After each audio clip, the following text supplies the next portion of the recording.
sono presa. Bravo. Complimenti, papà. Bravissimo! Certo che sono bravo, sono bravissimo. Ti fa piangere mia figlia, deve piangere lui lacrime amare. Io lo distruggo, quello che ti fa del male. Papà, Massimo è tornato a Villa Isabella.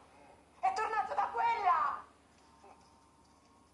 Sai che ci fanno con Villa Isabella sequestrata?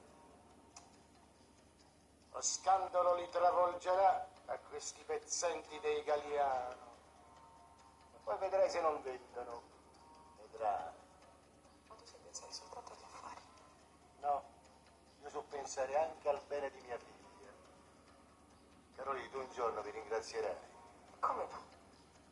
Infatti invece di avvicinarlo lo stai allontanando. Ma se tu ti innamori di un fesso!